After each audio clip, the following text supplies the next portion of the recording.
Hello दोस्तों। हम शुरुआत कर रहे हैं क्लास 8 के चैप्टर 1 की हाउ व्हेन एंड वेयर। तो बेसिकली इस चैप्टर के दो पार्ट हैं। पहला पार्ट जो है वो डेट्स की इंपॉर्टेंस से रिलेटेड है और दूसरा पार्ट जो है वो सोर्स को लेकर के है। तो इस वीडियो में हम पहले पार्ट को डिस्कस करेंगे कि डेट्स कितने इंपॉर्टेंट हैं। तो आइए शुरू करते हैं। तो जब हम इतिहास की बात करते हैं, जब हिस्ट्री की बात करते हैं, तो बेसिकली लोगों का एक आइडिया होता है कि हिस्ट्री में डेट्स बड़े इंपॉर्टेंट हैं। हिस्ट्री को समझना है तो डेट्स रटने पड़ते हैं, कब कौन सा राजा सिंहासन पे बैठा, कब कौन सा युद्ध हुआ, ये सारी घटनाएं हैं। ये डेट्स को ही रटना पड़ता है। तो हिस्ट्री बहुत ही बोरिंग सब्जेक्ट है। तो अब डेट्स को लेकर के ऐसी अवधारणा क्यों बनी लोगों की, या ये इसको समझते हैं, डेट्स क्यों इतने इंपॉर्टेंट हुए।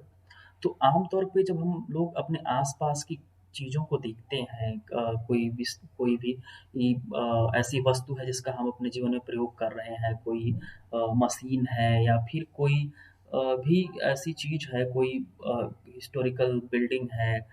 जैसे अब उदाहरण के लिए आप देखिए, हम चाय को पी रहे हैं या फिर रेलवे का प्रयोग कर रहे हैं या लाल किले की बिल्डिंग देख रहे हैं। तो हमेशा तो नहीं, पर कभी-कभी हमारे दिमाग में प्रश्न आता है कि ये चीज़ कब बनी? इस चीज़ को कब हमने प्रयोग करना शुरू किया? तो जब इन सारे प्रश्नों को हम सोचते हैं, जब इन सारे प्रश्नों को हम सोचते हैं, तो हमारे दिमाग में ये कब वाला प्रश्न आता है, व्हेन आता है, ठीक है? कि ये चीज़ कब शुरू हुई, कब इसका आविष्कार हुआ, कब कैसे इसको लोगों ने प्रयोग करना शुरू किया। तो ये जब व्हेन आता है, तो जब हम आगे उसके बारे में और भी शोध करना शुरू करते हैं, पढ़ना शुरू करते हैं, तो उसमें से कई सारे ऐसे प्रश्न आते हैं जो समय से रिलेटेड होते हैं। तो इससे क्या होता है कि जो समय है, जो टाइम है, वो हिस्ट्री के स्टडी में बहुत इम्पोर्टेंट हो जाता है। क्योंकि आपको एक सर्टेन पीरियड या सर्टेन डेट समझना होता है, याद रखना होता है, ये घटना हुई।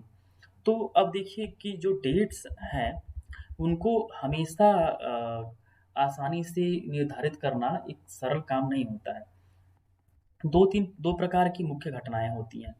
एक प्रकार की जो घटना होती है, वो किसी एक निश्चित तिथि पे होती है, ठीक है? अब जैसे कि भारत को आज़ादी मिली, तो 15 अगस्त 1947 को मिली। तो इसपे आपको डेट निर्धारित करने में कोई समस्या नहीं है, ठीक है? आप इस बात को ध्यान रखिए, आपसे एक प्रश्न पूछा जा सकता है कि हिस्ट्री को जब हम स्टडी करते हैं, तो डेट्स को निर्धारित करने में, तिथियों को निर्धारित करने में हमें किस प्रकार की कठिनाइयाँ आती हैं, ठीक है? What sorts of difficulties we face uh, in setting dates for a particular event, ठीक है? तो जब हम ये देखते हैं, हमें ये हमारे दिमाग में प्रश्न आता है कि हम डेट्स को निर्धारित कैसे करते हैं, और उनको जब डेट्स को निर्धारित करते हैं किसी भी इवेंट्स के लिए, तो हमें मुश्किलें कौन-सी आती हैं।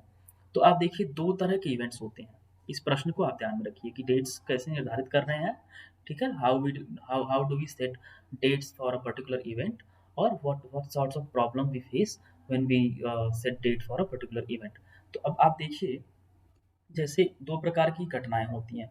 एक घटना होती है जो किसी एक निश्चित तिथि पे होती है। It's a kind of event which happens on a particular date. For example, India got freedom on 15th of August 1947। पर कुछ घटनाएँ होती हैं जो एक समय की अवधि में होती रहती हैं। Like there are certain events, those happen over a period of time. अब इसका एक उदाहरण देते हैं। For example, British started setting their foot in India when Jahangir was Mughal emperor. Okay, they started slowly, and it took around 100 years to completely conquer this whole country. तो अंग्रेज भारत में आना शुरू किए। जहांगीर के समय में उन्होंने सेटअप किया, अपना पहला कोठी वगैरह बनाया, पर उन्हें भारत पे कब्जा करते करते उन्हें लग गया पूरा का पूरा लगभग 100 साल लग गया। तो इसमें आपको 2 तरह की घटनाएँ मिली। एक घटना जो हो गई, एक निश्चित तिथि पे हो गई, और एक घटना जो हो रही है वो एक समय की अवधि में हो रही है। तो आपको जब आप निर्धारित करते हैं, तो इन ये जो जो घटना एक निश्चित तिथि पे हो रही होती है, ठीक है?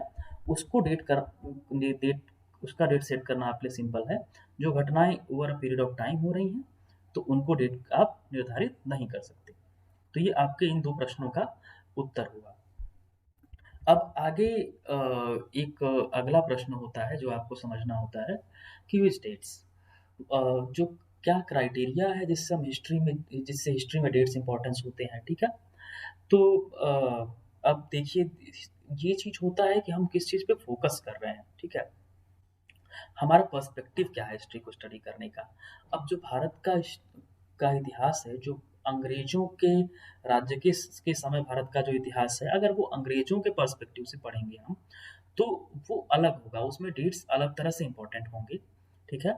और जब वही हम भारत के पर्सपेक्टिव से, हम भारतीयों के पर्सपेक्टिव से पढ़ेंगे, तो उसमें डेट्स अलग से इम्पोर्टेंस होंगे। तो क्राइटेरिया क्या है कि डेट डेट को वो करने का, डेट्स को निर्धारित करने का कि हम किस प्रकार से, किस पर्सपेक्टिव से देख रहे हैं, ठीक है? तो the importance of dates depends upon our own perspective, from which perspective we are studying the history, okay? तो आगे अगर हम अंग्रेज़ों के पर्सपेक्टिव से पढ़ रहे हैं भारत के इतिहास को, तो उनमें ये महत्वपूर्ण हो जाएगा कि कौन-सा वायसराय कब आया, कौन-सा गवर्नर जनरल आया, कौन-सा वायसराय आया, उन्होंने किस प्रकार से धीरे-धीरे भारत में अपने कदम बढ़ाए। तो ये उनका पर्सपेक्टिव हो जाएगा, उनके गवर्नर जनरल्स का पूरा क्रोनोलॉजी, ये इम्पोर्टेंट हो जाएगा।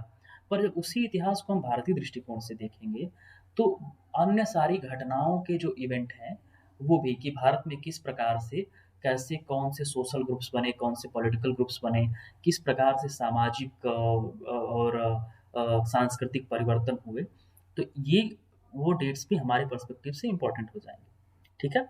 तो अगर हमारा पर्सपेक्टिव बदलता है, तो डेट्स भी बदलते हैं। तो ये बात आपको ध्यान में रखनी होगी कि जो डेट को सेट करने का क्राइटेरिया है, it it is our perspective, ठीक है? तो अब अब आगे के टॉपिक पे हम चलते हैं। अब एक चीज़ आती है कि हम समय की अवधि को, पीरियड्स को कैसे निर्धारित करते हैं। अब भारत का इतिहास है, हज़ारों वर्ष का इतिहास है, तो आप कैसे-कैसे हम पीरियड्स को निर्धारित करते हैं। अब हमारे पास समय है, तो समय को हम 2 घटनाओं को कुछ-कुछ समझ अवधियों में ही करके इसको पढ़ सकते हैं। अब समय को तो एक स्ट्रेट लाइन में पढ़ा नहीं जा सकता है। तो अब इसको कैसे पीरियडाइज़ करते हैं? तो एक स्कॉलर हुए, स्कॉटलैंड के ये थे, उनका नाम था जेम्स मिल। तो उन्होंने भारत के इतिहास को उन्होंने 3 पीरियड्स में डिवाइड किया, हिंदू, मुस्लिम एंड ब्रिटिश। तो इनका आइडिया ये था कि जब मुस्लिम का लोग का आक्रमण हुआ और मुसलमानों का राज्य बना भारत में, उससे पहले जो परिस्थिति थी वो हिंदू राज्य था, हिंदू भारत था, उसके बाद मुस्लिम भारत बना, फिर ब्रिटिश भारत बना। तो ये इनका एक पर्सपेक्टिव था। अब देखिए कि अब इस पर्सपेक्टिव में दोष क्या है? ठीक है? तो बेसिकली अब ये आप जो इस टॉपिक को पढ़ रहे हैं, हाउ डू वी पीरियडाइज़? तो पीरियडाइज़ करने में पर्सपेक्टिव जो है इनका जेम्स मिल का, उसको समझिए। जेम्स मिल थे, यूरोपियन थे, और यूरोपियन लोग के दिमाग में उस समय ये चलता था कि उन लोग श्रेष्ठ हैं। वो लोग पूरे विश्व में उन लोग पूरे विश्व में यूरोपियन रेस है, जो जो गोरे लोग हैं, उन लोग हम जो अफ्रीका के लोग हैं या एशिया के लोग जो हो गए, काले लोग हो या भूरे लोग हैं, उनसे उन लोग श्रेष्ठ हैं। तो उन लोगों का कार्य है कि उन लोग भारत जैसे देश पे, अफ्रीका महाद्वीप जैसे देश के महाद्वीप के देशों पे उन लोग शासन करें। तो उन लोग भारत के लोगों को एक इस दृष्टिकोण से देखते थे कि कम विकसित और असभ्य लोग हैं। तो उनके उनका पर्सपेक्टिव ये था कि पहले हिंदू थे, मुसलमान आए, उसके बाद अंग्रेज आए, तो क्रमशः क्रमशः जो हुआ वो धीरे-धीरे विकास हुआ, और अंग्रेज़ों के आने के बाद से भारत का अधिक विकास हुआ और एक अन्य अन्य भारत देश के कई क्षेत्रों में, ठीक है? तो अब इनका जो पर्सपेक्टिव था ये था। अब इसमें दोष क्या है आप देखिए। अब इन्होंने कहा कि पहले हिंदू भारत था, ठीक है, पहले हिंदू भारत था, तो फिर मुस्लिम का आक्रमण हुआ, तो क्या फिर मुस्लिम भारत हो गया? उस समय भी भारत में मुस्लिम कई राज्य ऐसे थे जो मुस्लिमों द्वारा शासित थे, कई राज्य ऐसे थे जो हिंदुओं द्वारा शासित थे, और हिंदू और मुस्लिम समान रूप से देश में रहते थे। तो अब you cannot call that period Muslim period, because Hindus and Muslims both were living in this country together, and there was a certain part of country which was ruled by Muslims, and there were several parts of country which were ruled by Hindu. So it was not entirely dominated by Muslims and not entirely dominated by Hindus. So you cannot simply call it Muslim period. Similarly, when British came, the culture of India was Hindu culture, and but like it was you can say it was Hindu culture, Islamic culture. It was a composite Indo-Islamic culture, or you can call it a indigenous culture. तो जब भारत में आए अंग्रेज तो उस समय भारत की संस्कृति भी भारतीय संस्कृति थी। तो ये पूरी तरह से आप उसको ब्रिटिश पीरियड कॉल नहीं you can't call it you can't simply call it British period. तो उस अवधि को भी आप अंग्रेजों की ब्रिटिश अवधि नहीं बोल सकते हैं। तो अब ये जेम्स मिल का ये पर्सपेक्टिव जो होता है इन उसमें ये दोष आते हैं। अब अगली चीज़ जो ये है कि एक और तरीका किया गया समझने का, इतिहास के अवधि को निर्धारित करने का, वो कहा गया कि एंसेंट, मेडिवल एंड मॉडर्न, कि उसमें भी ये बताए कि जब मुस्लिम इन्वेजन हुआ उससे पहले की जो अवधि थी, समय वो प्राचीन थी, उसके बाद मध्यकाल आया, फिर मॉडर्न आया। तो ये भी किसी न किसी तरह से यूरोपियन जो दृष्टिकोण है कि भारत या एशिया के लोग हीन हैं, उससे ही प्रभावित है। उसमें ये बताते हैं कि धीरे-धीरे इनका विकास हुआ। पहले इन लोग बहुत प्राचीन थे, फिर मुसलमानों का आक्रमण हुआ तो इनकी संस्कृति डेवलप हुई। फिर उसके बाद जब अंग्रेज आए तो अंग्रेज़ों ने इन्हें आधुनिक बना दिया, मॉडर्न बना दिया। तो ये इसका दोष है। तो ये आपने समझा। आपने अभी और अगली चीज़ है, एक टॉपिक है कॉलोनियल, उसके बाद मैं इसको समराइज़ करता हूँ। तो देखिए, पहले जब धीरे-धीरे इंडस्ट्रियल रिवॉल्यूशन हुआ, जब औद्योगिक क्रांति हुई, तब यूरोप के देशों ने जो दूसरे जिन देशों में, एशिया के और अफ्रीका और अमेरिका के देशों में, जिनमें औद्योगिक क्रांति नहीं हुई थी, जो बहुत अधिक सामरिक रूप से यानी कि सैनिक दृष्टिकोण से डेवलप नहीं थे और उनके अंदर राजनीतिक रूप से अ, उनमें एकता नहीं थी, कमजोरियाँ थी, उन पे उन्होंने कब्जा किया। तो जब कब्जा कर लिया उन्होंने तो वहाँ के जो संसाधन थे उनका वो शोषण करते थे और उन अपनी संस्कृति को और अपने धर्म को भी वहाँ पे लादने का प्रयास करते थे, क्योंकि बहुत सारे ऐसे देश हैं जहाँ पे उन्होंने कब्जा किया, वहाँ पे उन्होंने ईसाई धर्म का प्रचार किया। तो जो उन क्षेत्रों पे जहाँ पे उन्होंने कब्जा किया, जहाँ पे उन्होंने अपनी संस्कृति का प्रचार किया, जहाँ पे वो अपनी टेक्नोलॉजी को भी उन्होंने दिया कुछ हद तक, क्योंकि वहाँ पे राज्य करना था तो रेलवे लगाना ही पड़ेगा, तार और इन सारी चीज़ों की व्यवस्था करनी पड़ेगी। तो वो जो पर्टिकुलर क्षेत्र हुआ वो उसे वो कॉलोनी कहते थे। जैसे जब अंग्रेज़ों ने अमेरिका पे कब्जा किया तो अमेरिका उनकी कॉलोनी थी। जब उन्होंने भारत पे कब्जा किया तो भारत उनकी कॉलोनी थी।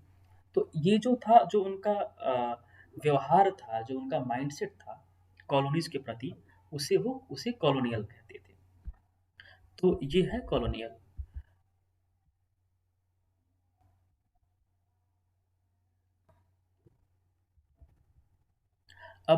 मैं एक बार इस चीज़ को थोड़ा समराइज़ करता हूँ जिसको आप आसानी से याद रखें, आसानी से याद रख पाएँ। पहली चीज़ है कि डेट्स क्यों इम्पोर्टेंट हैं।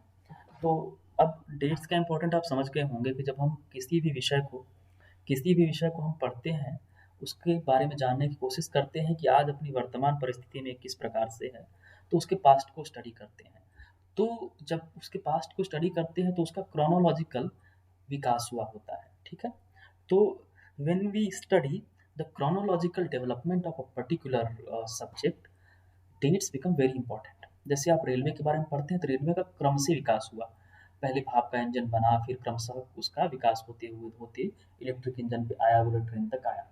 तो वो क्रमिक विकास जो होता है, तो वो घटनाओं को हम एक घटनाओं के लिए डेट निर्धारित करते हैं। इसलिए डेट्स जो है बहुत इंपॉर्टेंट बन जाते हैं क्रोनोलॉजी समझने के लिए। और अगली चीज़ है कि डेट्स को निर्धारित करने में प्रॉब्लम क्या आती है। तो वो प्रॉब्लम ये आती है कि there are certain events those happen over a period of time.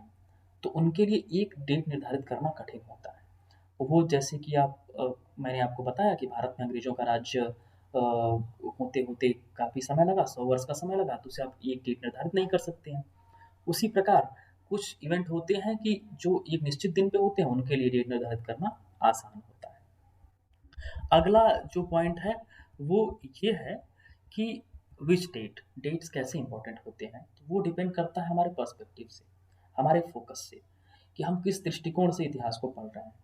तो अगर भारत के इतिहास का एग्जाम्पल लेते हैं, अगर हम अंग्रेजों के दृष्टिकोण से पढ़ेंगे तो उनके गवर्नर जनरल्स के रूल की जो क्रोनोलॉजी है, जो क्रमिकता है, वो जो क्रम है, वो महत्वपूर्ण बन जाता है। और उसी इतिहास को हम अगर भारतीय दृष्टिकोण से पढ़ेंगे तो अन्य घटनाएं यानी कि भारत के सांस्कृतिक सामाजिक परिवेश में किस प्रकार से कौन सी घटनाएं घट रही थी, वो महत्वपूर्ण हो जाएंगी। तो डेट्स के सेट करने में आपके पर्सपेक्टिव का महत्व है। और अगली चीज आती है कि हम पीरियोडाइज कैसे करते हैं। तो पीरियोडाइज करने में जेम्स मिल की बात आती है, जो स्कॉटिश इकोनॉमिस्ट थे, तो उन्होंने ब्रिटिश और हिंदू, मुस्लिम और ब्रिटिश पीरियड डिसाइड किया, जिसमें दोष ये था कि पूरी तरह से द्वेष भाव था इनके मन में एशिया के लोगों को लेकर के। वो हीन समझते थे और उन्हें लगता था ये कम सभ्य लोग हैं और अंग्रेजों के आने से पहले लोग असभ्य थे, अंग्रेज आने के बाद सभ्य हुए। अगला एक पर्सपेक्टिव लिया गया प्राचीन, मध्य और आधुनिक कहने का, उसमें भी यही कॉलोनियल पर्सपेक्टिव था कि पहले इन लोग प्राचीन थे, बिल्कुल असभ्य थे, मध्यकाल में थोड़े सभ्य हुए, उसके बाद अंग्रेज आने के बाद पूरी तरह सभ्य हो गए। तो ये पीरियोडाइज करने में ये दोष है। अगली चीज़ कॉलोनियल है, तो जिन देशों पे यूरोप के देशों ने कब्जा किया और कब्जा करने के बाद उनके के प्रति उनका व्यवहार और जो दृष्टिकोण रहा, उसको हम कॉलोनियल कहते हैं। तो ये बात आपको समझ में आई। अब इस पार्ट को हम यहाँ पे कंक्लूड करते हैं। और आपको अगर कोई फीडबैक देना हो, आपको अगर कुछ चीज़ें समझ में नहीं आई हैं, तो आप कमेंट में लिखें। ये मेरा पहला वीडियो हो सकता है इसमें कुछ गलतियाँ हुई हों, तो उनको आप पॉइंट आउट करें और इसके बाद मैं अगला लेसन में उन चीज़ों को सही करने की कोशिश करूँगा। Thank you very much.